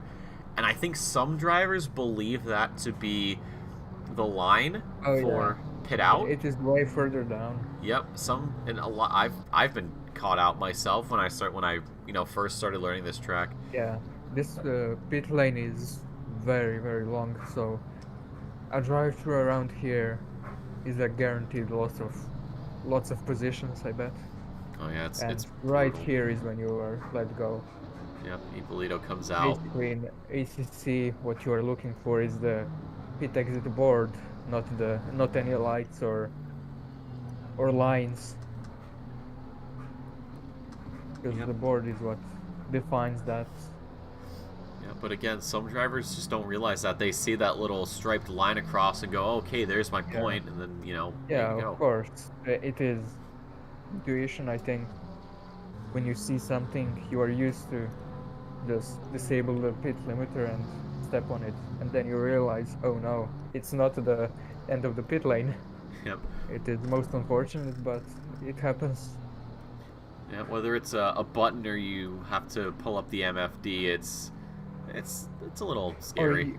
what I do usually is shift up and down very quickly. That just disables it. Oh, I know. I just have a little button on my wheel. I had a moment where I had the MFD open once when I was doing sprint race, and there was a driver I Oh, was trying to get past, and I had a quicker pit stop than them, and I was going past, and I had the pit limiter selection or option selected, and I went to look to the right and be like, "Ha, I'm passing you," and it disabled my pit limiter. Not one of my finer moments. Did cop a penalty. I mean, yeah, it is all okay. It's racing, so mistakes like that will always happen. And of course, as I would say, I have something on my wheel. I don't actually race with a wheel, so it's quite something. What do you race with? Controller? Keyboard. Wait, what? Wait, one more time? Keyboard.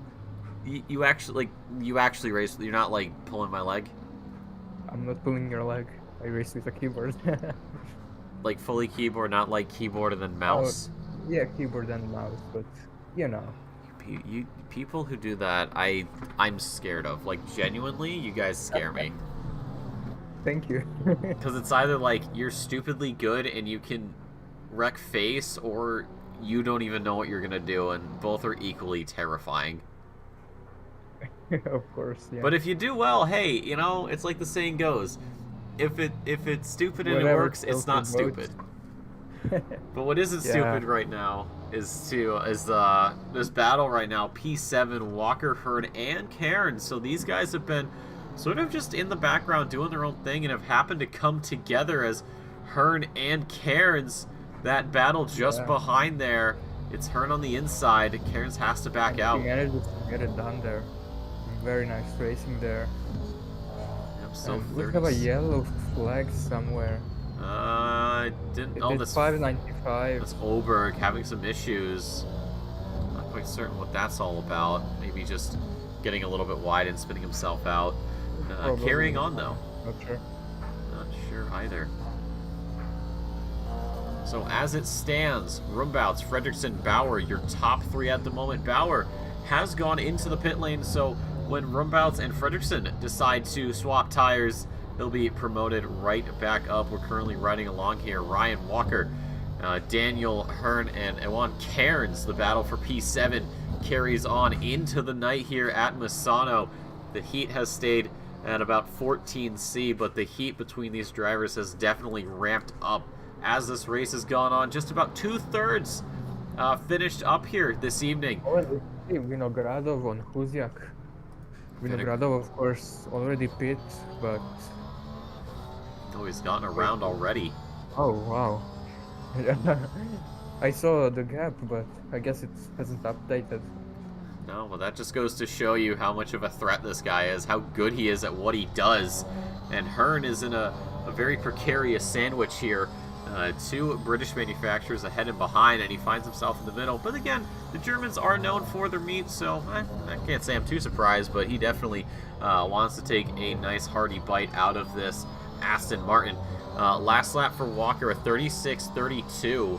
Daniel Hearn, who we ride on board with, 36:28, 36:14 for Ewan Cairns. So there's a lot of fight between these three, and it's going to be a case of who can get the better of who by the time that checkered flag falls. 35 minutes to go here. Bouchard into the pit lane.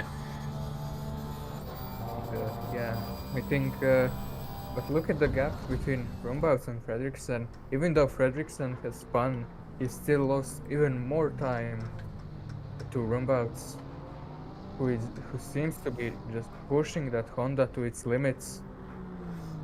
Yeah, the Speaking Honda. about the limits, we can see Hearn and Carnes here fighting.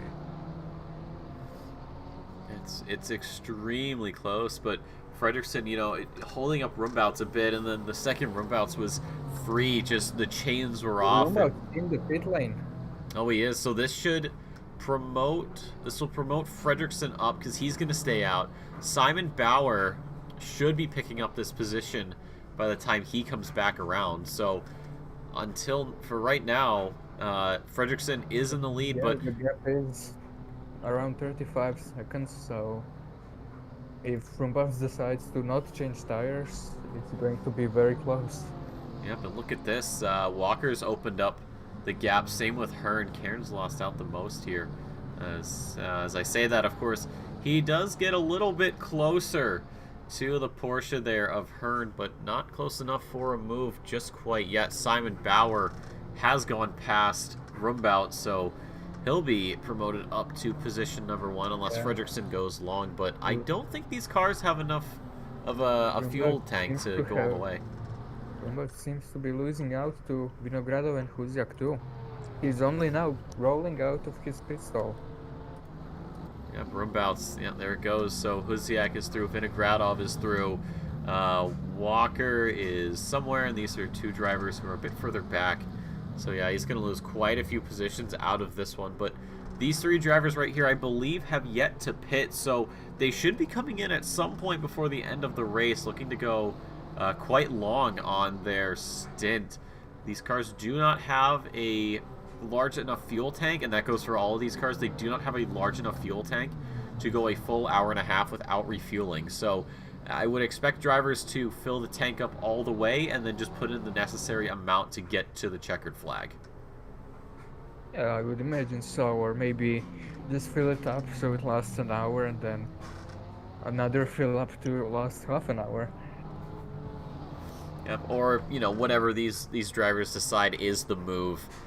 We don't know, Yeah, of course, but we can only look. Strategies. And turns they're going on the outside.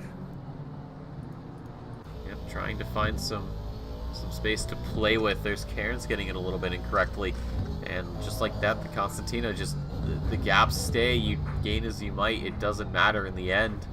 And a lot closer now out of the corner, though. Walker doing a very good job of managing, I would assume, a little bit of turbo lag in some of these corners that the Aston Martin suffers with, but he has got this thing down to a science as he remains in P6 at the moment. Hearn and Cairns behind 7 and 8.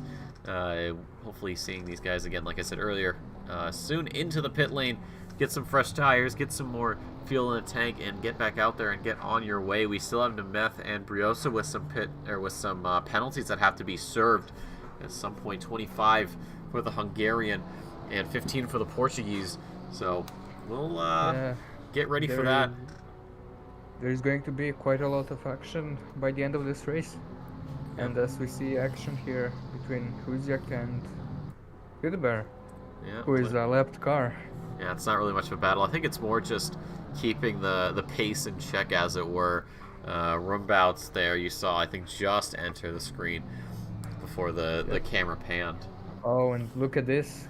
Oh, this is a lot very, closer very now. Close racing there. I say we hop on with Hearn and we give this camera, this will give us a nice little overview.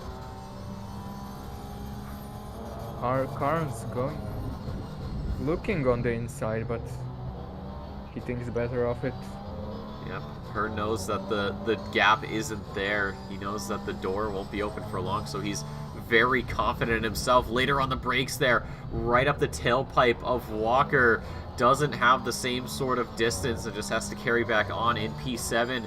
Walker holding on to the 6th position by the skin of his teeth, looking to break up this pro class there. You can see 1, 2, 3, 4, and 5 all pro. Hearn wants to make it 1 through 6, but Walker putting a stop to that for now. 30 minutes to go here, and I think this is where we are going to start seeing drivers getting a little bit antsy. Hearn definitely one of them, though. Of course, Hearn has to get by Walker if he wants to get a chance at a decent finish that he has been having for the past couple of races. I think, if I'm not mistaken, in Brands Hatch he got a podium, right?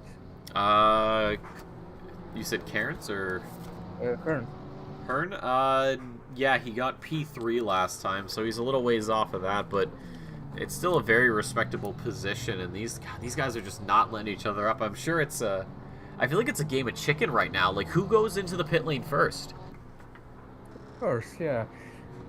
And nobody wants to go first because the overcut in these cars is working quite nicely. But Oh, oh, Hearn. there's a moment there for Hearn A little that out of shape. gives Carnes a look there. And I Yep. bet some motivation to prepare a move. Yeah, maybe a little bit of taunting, saying, "Oh, you're so close, but I can make a mistake and it doesn't matter." And unfortunately, Walker as well doesn't really get out of that one with any sort of advantage. Yeah. But we continue on. Now we've passed that 30-minute mark. We still have quite a few drivers who need to get into the pit lane, get some tires, get some fuel. I'm sure the strategy is just go as long as you can. We had a couple of earlier pit stops, but that was mainly, I think, for damage and a few other things. And just like that, Walker is walking away from these two as Oh, and they're Cairns. into the wall. Oh, huge That impact there. That is very unfortunate for him. How is the steering? Oh, that was a huge... Doesn't seem to be very good on the steering. Oh, we could have gone back a little further. That's on me. He just got a little wide there. And that's the thing with these sausage curbs, especially at Misano. Like, if you get on them, there's a very decent chance that you are just going to spin out. And, well, there it is. Cairns gives us a first-hand account of such a thing as he goes square into the wall. Of course, yeah. And I think he'll have to pit now. Oh, he will absolutely have to pit, 100%. There's no other option. Vinogradov. I once tried to keep the McLaren out with that sort of damage. It just does not work. You're just losing way too much time. And here is Vinogradov passing Dawson. Of course, not for position, but yeah. No, Dawson though, very good job following. Is that Fredrickson behind, or? No, that's Ippolito. Oh, okay, yeah. I see an Aston and I get confused always. No, Walker is running a red and blue livery, and Fredrickson's up front with a yellow livery. No, but a very good job there from Dawson, getting out of the way in a very appropriate spot, of course. Blue flags, always stressful to deal with. Yeah, especially when you are the car who has to let others through. I had in Brent's hatch was quite frustrating because there is not much space there to let anybody through. No, definitely not. So jumping out of the way is just not going to happen in the fast section. You have to wait until the straight. Yep, and Cairns into the pits. His bid for P6, unfortunately, is going to come to a close as he's going to be in there for a good while. Not only dealing with tires and fuel, but also dealing with some damage. And that is going to hurt quite a lot Here we later see Rumbouts on the chase for Huziak, who still has not come into the pit lane, and he has Hudberg behind him, who just seems to be following him around nicely. Yeah, maybe acting as a bit of a buffer. Maybe he knows that Rumbouts is going to be there before they know it, and rather than, sit there and just go around and just let these two battle, perhaps, just setting up a bit of a barrier. Fredrickson Huziak will have to pit. That'll move Bauer and Vinogradov up a space, and then I believe Rumbouts will also come out of this one with another position on his tool belt. So yeah, when you are racing other cars, you always try to put the back markers in between you and the car you are racing, because if they get caught up, it's almost guaranteed they will lose time, and you will be, of course, happy to see that. But yeah, we have 25 minutes until the end here. Still Fredrickson to pit, and Huziak, Rumbouts. Oh, that's Walker goes wide there. I think he missed the break point. I'm not sure. Maybe he let him through, but I don't know. Well, their last laps were only 700ths apart, and it was Hearn that actually got the best of them. And there is Carnes, who unfortunately is not in this battle anymore. No, he's down in P14. It's a very unfortunate end for him, and he just maybe pretending that he's gonna still be in this battle, perhaps maybe saying, "Hey, Hearn, I'll hold this guy up. You can go do your thing," because he's a lap down currently. Yeah, very unfortunate, but as I said, track limits here, sausage curbs, anything can happen. Yeah, exactly. Let's check here. Rumbouts.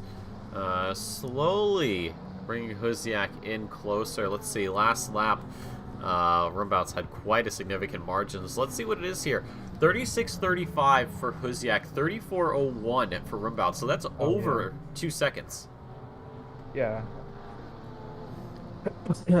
Of course, Huziak has not pit yet, but I do not think he will be able to hold top 5 here No, definitely not. because, yeah, he also has. Not only Before to he could go in the pit lane for the actual stop. exactly because That it's is not going to count. going to be quite a disadvantage. Yep. So Hearn will probably get the well, not probably will most likely be getting the best of these three, barring some sort of error. But yeah, Ryan Walker, that is not what you want, especially at this stage of the race. 22 and a half And to go, and you haven't pitted yet. yeah, and 3 tenths between Huziak and Rumbouts here. Oh yeah, this could be the change. He might Rumout's not I even think might not even have to wait. Huziak will probably let him go. Yeah, he just Yeah, opens the door. No, he's not actually. Hold on, he could be trying to hang it around the inside. oh, He maybe does. Not letting up though. Rumbout slips on through. So maybe a yeah. switchback potentially, but No, you may have been right yeah, there. You may have decided to just let Rumbouts through. He knows the pace is yeah. there. Let's see, last There is lap. no point in really fighting somebody who is 2 seconds faster than you, as we see Kuziak go over the curves there. Yep, that's exactly what I was about to say. The pace there for Rumbouts is just nothing that Huziak can stand up to. Fredrickson into his pit lane after quite a long time out. Simon Bauer, of course, has already done his pit stop, and he's just getting ready to finish up this race here, so he'll overtake Vinogradov as well. Should be grabbing this position. Rumbouts, is he close enough? He might not be, as Fredrickson And is just now getting serviced. we will see. There's Vinogradov around the final corner, so he'll get moved on up a position. There's 20 seconds between Fredrickson and Rumbouts, so it will be close, I think, on the exit. Well, let's see here. Fredrickson is still in the pit lane, and I believe Rumbouts just coming out of the final corner now. And even if Yeah, Fredrickson isn't gets it out, great? it's not going to matter. Yeah, Yeah, no. he's got past. And Rumbouts back up Yeah, into there he third. goes. That'll be good Very, for the number one Honda, because he finished fourth last time out. He probably will not be able to grab a third win this evening, but getting onto the podium with two guys who were on the podium last time out will definitely be if you very look at good. the gap between Vinogradov and Bayer, it is absolutely huge. I didn't get a chance to see it. I was busy looking at notes on positions or finishing positions, but Yeah, we'll it see the is next time it 20 updates. seconds. Oh, it is. Yeah, I can see it. I mean, last time we were at 20 seconds. Bauer had an 18-second lead the last time these guys were all together racing over Vinogradov. So the same driver, but the gap is And just a little bit bigger now. Walker still with the drive-through there. He has not pit, and it's getting a bit late now in the race. Yep, he'll probably... I wouldn't be surprised if he goes in now, as we see Cuthbert getting around... Or, sorry, Cairns getting around Hearn there. But, yeah, no, he'll have to go in for that drive-through, and he's also going to have to go in for his pit stop as well, unless he wants to end this race with nothing left in the tank. And I don't really think anyone's going to be too keen on pushing him around the track. Yeah. It's very unfortunate to get a drive-through at any race, but it happens. And here is Kuziak, who still has not pit.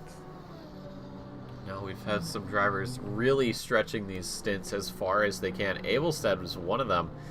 Is Yeah, P9 at the moment, but that's going to be taken away from him rather quickly, as just yeah, behind is Nemeth there, who does have 25 seconds, so this might actually end up being worth it for Abelstead to pit now. Yeah. Oh, Ryan But Walker of into the course, pit lane. Nemeth has not pit as far as I know.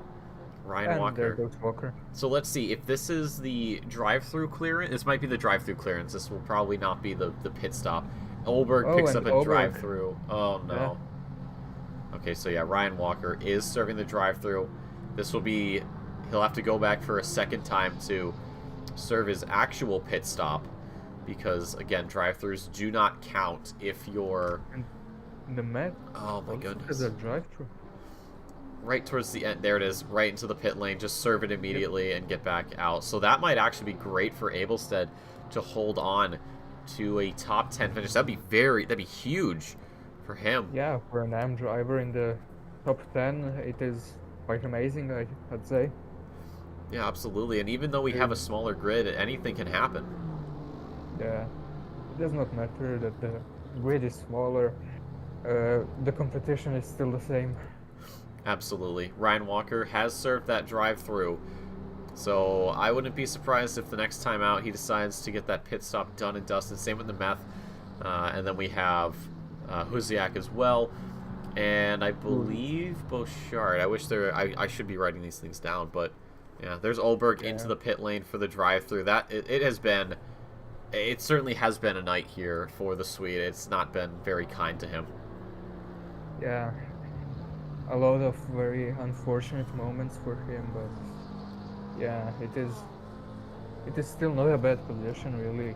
Although he is last on the grid, it is still P16, so he will pick up some points for that. Oh, absolutely, absolutely. 16th, very good, especially in amateur class. You do see Brioso and Abelstead, though they'll get more points, but for him, that could put him around a few other drivers and gain some more time. Huziak still with Cuthbert in tow. And 595. Yeah, okay, he cleared that. Yep, so Brioso and Nemeth still have to pit, still with penalties. 15 here for the Portuguese driver, and then just behind it's 25 for the BMW. So that is rough. And you do see Fredrickson, your driver in P5 at the moment, should be flashing those headlights, or maybe has already done that and is just waiting for the right time to overtake. We'll see if these two decide to go in the pit. Brioso getting a little bit squirrely there, but able to lock that lock the McLaren down. Yeah, I think depending on the damage, Nemeth and Brioso are going to be very close. Well, it looked like Nemeth there for a second, like faked going into the pits to try to spook Brioso going in, but it didn't work out all too well. Yeah, because you can really tell when somebody is going into the pit lane and when they are not. But yeah. Yeah, or you just cut across at the last possible moment. Yeah, we can see Huziak and Cuthbert here still together after what has been almost, 30-40 minutes that they have been driving one behind another. Just about, and keep in mind Huziak still has to pit, so I'm curious. I wonder if we can see it with the HUD. No, we can't see fuel load. It's probably smart. But yeah, no. We cannot see that, but I am very impressed by Huziak's abilities to stretch the fuel tank this long into the race. Oh yeah, that's not easy to do in the slightest. I'd be amazed if he somehow made it the whole 90-minute race distance without pitting, but that would definitely be On some tracks it is possible to go 90 minutes with the McLaren, but I do not know about this one specifically. Well, we'll have to wait 14 and a half to go here at Misano. Oh, Olberg into the pits, so that might be for a change of tires. Okay, so the blinker coming on here for Huziak. He's going in. No, he's not going to be able to stretch it, and we were just praising him for his abilities. So let's see if the Nemeth doesn't, but look at the gap. It's closed up. Yeah, it's closed up, but look at the penalties. Yeah, that's true. I think the gap closed simply because of the having to let the driver behind through. That was Fredrickson that had to get through. So probably. Yeah, that's probably what that's all about. Huziak's going to be in there for quite a We'll while. see where Huziak comes out. Well, Hearn gets a free position for no effort at all. Here's Bouchard just ahead of him. And who's Is that rolling out of the pit stall now? must have been it must have been a quick bit of fuel. I don't think it was Yeah, tires. he did not change tires for sure. No, Bouchard here. So let's. It's going to be very close on the exit, I think. I don't know, that pit line is so far ahead. It basically goes into what, turn 4? And Bouchard is past, I think. There it is. Yep, Bouchard just gets out ahead. Yeah. So But it's going to Huziak be in close. 7th. Yeah. It's still going to be close because 2 seconds or so, I think, between those two. I think roughly in there, but even if you see where the gap is now, I don't know how easily it'll get closed up. Of course, you do see Simon Bauer there ahead of the Lamborghini, so it's not really much to worry about. Bauer, of course, with the fastest lap, a 33.54. Not quite what we saw in qualifying, but still very respectable given the conditions. But yeah, Huziak, a lot of work to try and catch up to Bouchard, who does have a nice buffer at the moment, and hopefully... Bouchard, Oh, Ippolito, another drive-through coming out on the grid. It seems like we can't avoid them no matter where we are in the race, and Cairns as well.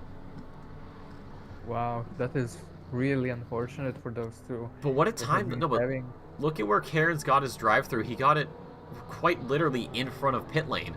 So that's very convenient. So he doesn't have to go back around. He can just go into the pit lane immediately, get that cleared, and get back out. Yeah, but very unfortunate for him having to pit once for tires, pit twice for going into a wall, and then drive through for not paying attention to the track limits. Yep, like we've talked about, it's very easy to get a drive-through penalty for track cuts, and we've seen it here a lot tonight. And we've had that get cleared by Cairns, so he can get back out and get ready for that checkered flag. Hopefully, maintaining his McLaren within track lines. Ippolito as well going in for his drive-through. So now, Brioso and Nemeth, the only two drivers who have any sort of red box next to their name, have to... perhaps get a position for Ippolito. Possibly, yeah. We do not know what's the gap, but... It'll definitely be close. It'll be close, and again, both of these drivers passing up the pit lane. Now, if they don't serve if they don't serve that pit stop and get rid of the penalty, of course, it will get added on at the end of the race. I don't think that'll shift things too much. I think Cairns will not gain a position out of this. I don't think the gap is really there at all.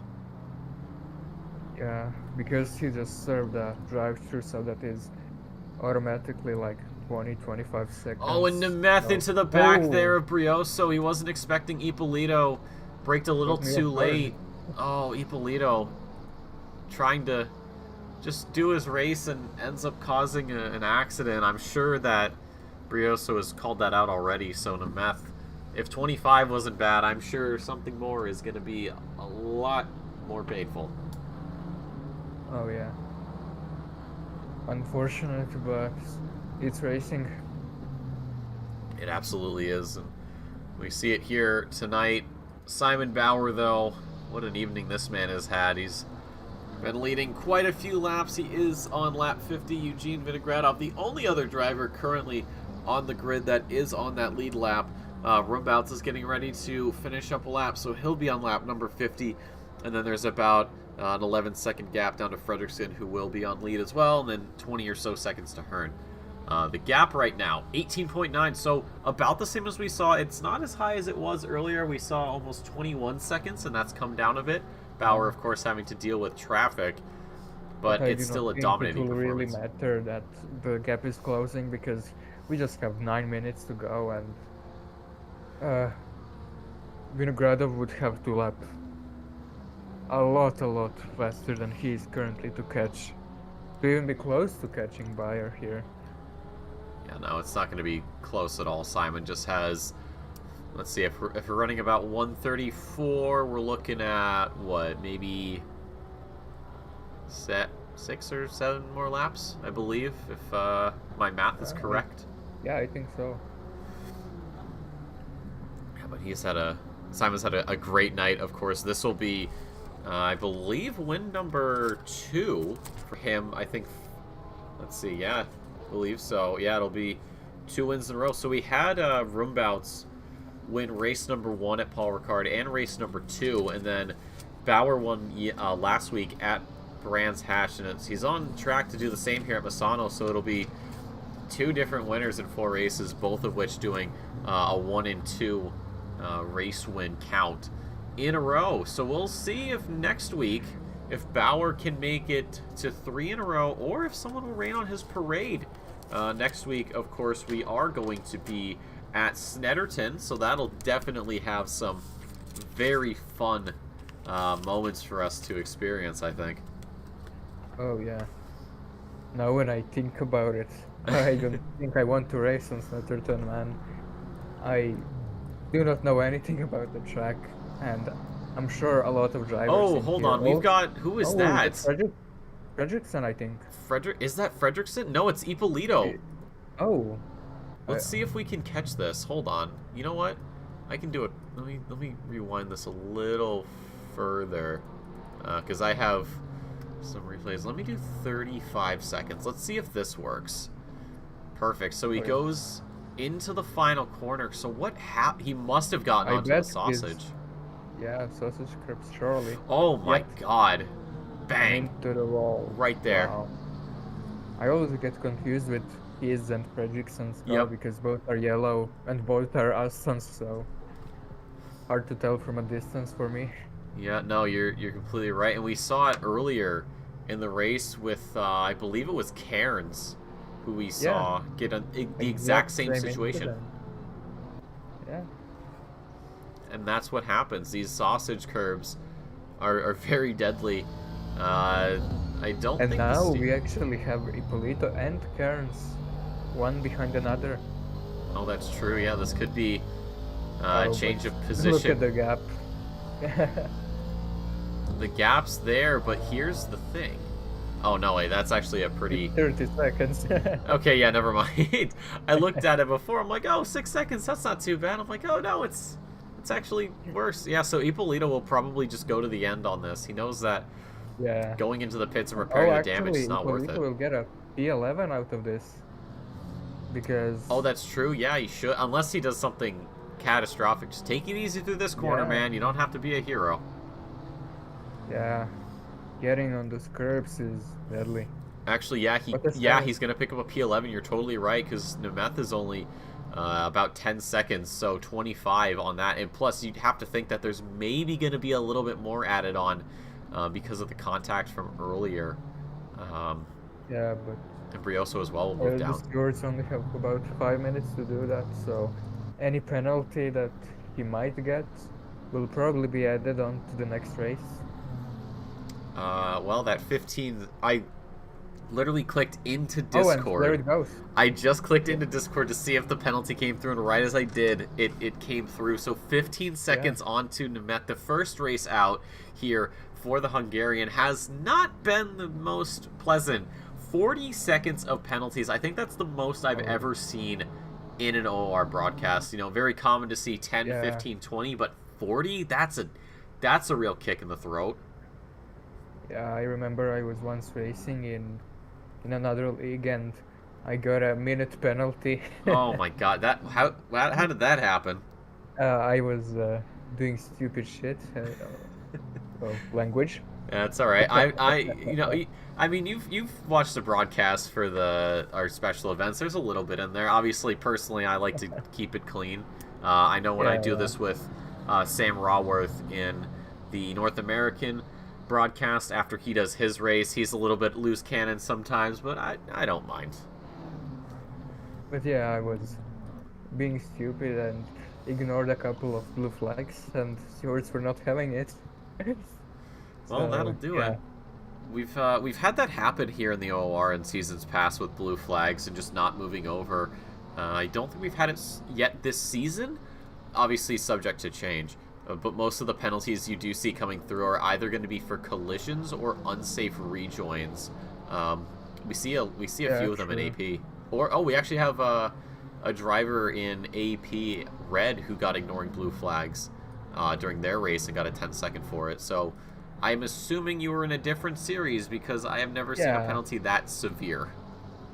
yeah, because the race was like 3 hours, so Oh, okay, that uh, makes sense. All right. so the penalty was enlarged Okay. because a 10 second over 3 hours is nothing really. Oh, that's yeah. You've seen it like I think in the Bathurst, or not Bathurst, but just in these like 12, 24-hour endurance Oh events. yeah, I've seen videos about Nürburgring, and it's like, oh, these yeah, guys had true. a penalty, a 45-minute stop and go, and I'm like, oh my god, that's ridiculous. And then I'm like, well, it's over the course of 24 hours. Never mind. Yeah, and I've seen in Le Mans 24 That too. Yep. people on the virtual one, people were getting 6 minute penalties for not having their driver lineups all set before the race. So that was quite interesting. And oh my god, Ippolito, calm again down, on man. those curbs. Yep. Ippolito does have He a also gets a 15-second penalty. penalty. That's Yeah, so he was on track to get a P11, but now I think he's only going to have to settle for 12th. yeah, because he's equal with the car in front of him. Yep, and Brioso does have quite a gap. If we take a look at the track map, you can see the 14 of Ippolito in Yeah, the same. he's not going to catch that in 2 minutes. No, well, don't say that. You don't want to do another I curse, mean, all right? not another one, huh? No, not another one. I collect them. It's okay. But no, I mean, if he didn't pick up that 15 seconds, it would have been free P11. Just keep the thing pointed forward. But like you said, Brioso and him do have 15 seconds, so it does cancel out. And, well, the Yeah, gap is what it is. And, well, it's not going to work. There's Ippolito in the background. Of course, with some front-end damage is not what you want. yeah, I mean, and behind him, I think is Rombouts or some Honda. I could not catch what it was. Behind Way Ippolito, you behind said? there, yeah. Well, if I had to bet on it, and I am going to go out on a limb and say it's possibly this man. Yeah, it is. It's Simon Oh yeah, Bauer. yep, it is a Honda I saw, but wasn't sure which one. Yeah, no, Rumbouts is about a minute back or so from Bauer. Bauer does have just about 20 seconds on Vinogradov, though. It's 19-3 right now, but it could just get pushed over that 20-second mark. And, well, And leader on the final lap. yep, for the last time, the number 100 Honda of Simon Bauer just has one more lap to do here at Misano. What a race it's been for him. Started on pole, and it's looking to be a lights to flag situation. Obviously dropping down some positions with his pit stop, but of course as the drivers ahead went through, he got promoted right back up, and he is going to make it win number 2 here in just about a minute or Back-to-back wins. so. But of course, let us not curse that. No, of course not. But I mean, it's pretty There's hard to still curse half a this lap guy. to I'll be go. honest. He's all the different cultures' way of fending off curses. I think he has all of those hanging on his dashboard. Yeah. But this has been an evening for Bauer to just sort of make sure he's up to date on all of his Misano skill checks, and definitely not getting skill issued here tonight. It has been his show through and through, and he is going to be looking to continue that reign of success next week at Snetterton. But ladies and gentlemen, the last couple of corners here coming out from Simon Bauer. He's got the penultimate corner here and one final one to go, just up ahead on the brakes for the last time, right at that 50. Rifle it down a couple of gears, and Just Simon Bauer, it's careful lights to to the end. flag. Win number 2 for the Classic German. Brighton. That is an amazing win in a very challenging race. Absolutely. That's up to Vinogradov. him. Vinogradov as well. Same position as last week at Brands Hatch, P number 2. We're going to see what the gap is officially as the Russian crosses the line here. A little bit of a wiggle there. He's very happy with himself. Not spinning himself out the last corner. 21-6. That is the largest gap I think we have seen in Rumbouts. who finished last week in P4, is finding his way back up onto the podium. So it's 2 Hondas and a Porsche, 1, 2, and 3. Fredrickson, soon enough, will be finding his way across the timing line. And Daniel Hearn, who was on 3rd position last time out, will have to settle for 5th. But what a race from Fredrickson to get some extra points overall. We have Beauchart 6th, Huziak 7th, Walker is in 8th, Abelstead 9th, Cuthbert Stills across the line, Cairns, Dawson, Olberg 14th through 16th respectively. There's Fredrickson across the line. Daniel Hearn, top 5 for this man who was 3rd last time out. He's had a very solid evening here at Misano. He's probably ready to get up and stretch, much the same as the rest of these guys. You do see Brioso there, just up ahead. A 15-second penalty hanging over his head. Nemeth there, 40 seconds, and 15 for Ippolito. Once Ippolito crosses the line, that is going to do it. And ladies and gentlemen, I think we are just about done here. And that's it. That is... Yep, that was a great race, I think. It was, And so... let us just look at the final results. Absolutely. Have them So... somewhere. Yep, final results overall. Of course, Simon Bauer, P1, Vinogradov, P2. Those two guys, same positions as last week. Rumbouts makes it P3, so he is still looking for that 3rd win. Same with Simon Bauer. They'll both have a chance next week at Snetterton in the Pro-Am category. Beauchart, Walker, and Cairns, the only 3 Pro-Ams to show up here tonight. In the amateur class, it's Abelstead. Brioso holds on to P2 even with the 15-second penalty, and Dawson, 2 laps down, takes P3. Oberg just outside a lap down, P4 in the amateur class. And for the underrated, of course, Zanecker, but he did not make it to the end of the race, unfortunately having some issues with his internet. And of course, the Simrigs BMW M2 safety car in a class of its own. But, Charles, that is going to do it for us here tonight at Misano. Of course, yeah, it was a great race, and I'm looking forward to Snetterton, which I think I will also not be racing because, yeah, I do not know the track, and it's also overlapping with Imola qualifying. Well, you've So, got if you some... don't mind, I will be right back here next week. Absolutely not. You are more than welcome to join me in the booth. Of course, one final quick shout-outs to Simrigs for sponsoring Season 12 of the Sprint Series. Melbourne-based sim racing supplier, all of Australia and New Zealand. They've got you covered. Anyone beyond those borders, well, a quick little email is going to be what you need to make that happen.